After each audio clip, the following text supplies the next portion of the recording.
Stand up for 5 seconds. Right now, wherever you are.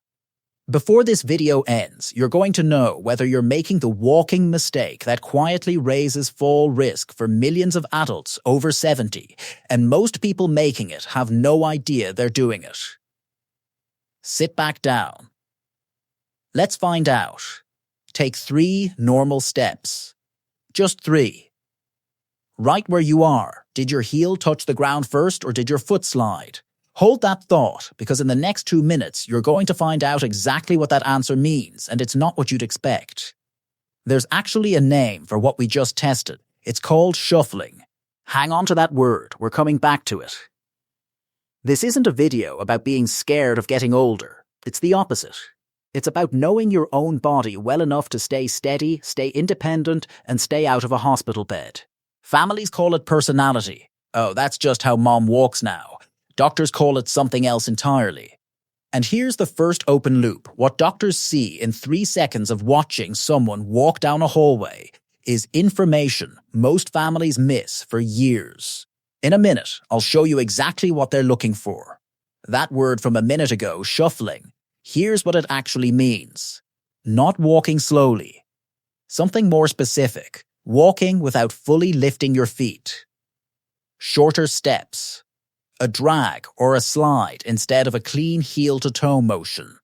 Remember your answer from a minute ago, heel first or slide. Keep that in your head. We're coming back to it. Doctors look at shuffling as a sign worth paying attention to. It's not something to ignore, because it can have several underlying causes. And here's the encouraging part. Many common causes can often be improved or managed with the right treatment, exercise, or medical guidance. But there's something almost nobody realizes about why this habit starts in the first place. It's not laziness. It's not carelessness. Your body is actually trying to protect you, and in doing that, it makes things more dangerous.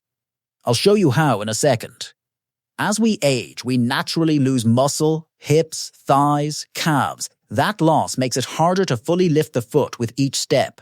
Add stiff knees or achy hips, and every step costs more effort than it used to. Changes in the inner ear or nerve sensation can throw off balance too. But here's the part that gets me every time. After a stumble, or even just a scare, a lot of people start keeping their feet closer to the ground on purpose. It feels safer. Like nothing can go wrong if the foot never really leaves the floor. It's the opposite. A dragging foot is far more likely to catch on a rug edge, a threshold, a crack in the sidewalk, than a foot that's clearly lifted and placed. The habit that feels like caution is quietly raising the exact risk it's trying to avoid. And here's where it gets bigger than the feet. Because it turns out the way you walk might be one of the most revealing things about your entire body, including things your doctor tracks that have nothing to do with your legs.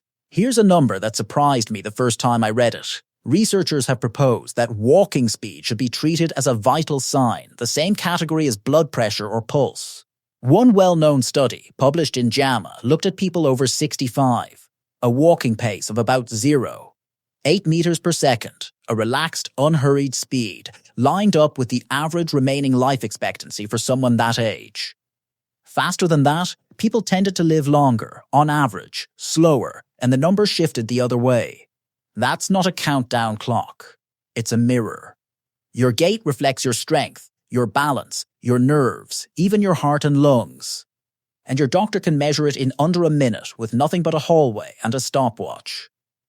Quick gut check. Was your pace from that 3-step test brisk or careful? Hold on to that too. Diane, 74, sharp as ever. Still drove herself to book club every week. Nobody in her family was worried about anything. Then her granddaughter came home for a visit. She noticed something small. Diane wasn't picking her feet all the way up anymore. Quieter steps, a soft drag on the hardwood. Grandma, are you okay? I'm just tired, sweetheart. Silence. Her granddaughter let it go. That day. But she mentioned it. Gently, again before she left. And at Diane's next checkup, almost as an afterthought, Diane brought it up herself. The doctor watched her walk down the hallway. Timed it. Asked a few questions. I don't think it's just tiredness. It turned out to be mild weakness in her hip muscles, exactly the kind of thing physical therapy is good at fixing. 6 weeks later, her steps were fuller. Faster, more confident. No emergency, no hospital, one noticing granddaughter, one honest sentence, one appointment that mattered. Here's one that might surprise you.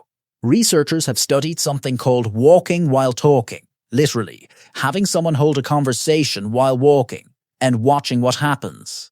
Older adults who have to stop walking in order to keep talking are more likely to experience falls than people who can comfortably do both at once. The brain is quietly splitting attention between balance and conversation, and if that split gets too hard, something has to give. There's early research connecting more complex versions of this test to future risk of certain types of dementia. I want to be straight with you, that area of research is still developing. It's an association, not a diagnosis. But it's worth paying attention to. Try this in your head right now. Think about the last time you were walking and chatting with a friend. Did you ever catch yourself stopping mid-step just to finish a sentence? If that's happening more lately, that's worth one sentence at your next doctor's visit. Not as an alarm, as information. Ruth, 79, the same church potluck for over a decade. She basically ran it. One evening, walking from the parking lot, her foot caught a curb she'd stepped over 100 times. She didn't fall. She caught herself on a friend's arm. But it rattled her more than she showed. For months, Ruth quietly stopped going. Just tired on Sundays, she told herself. The truth was fear, the kind she didn't want to say out loud. And here's the part that breaks my heart a little. Nobody realized the woman who used to run the sign-up sheet had simply stopped showing up. Her daughter finally asked, gently, "Mom, what's really going on?" That conversation led Ruth to a fall prevention class at her local senior center. Light strength work. Balance practice. A few weeks of rebuilding confidence. She's back at the potlucks now. Still runs the sign-up sheet.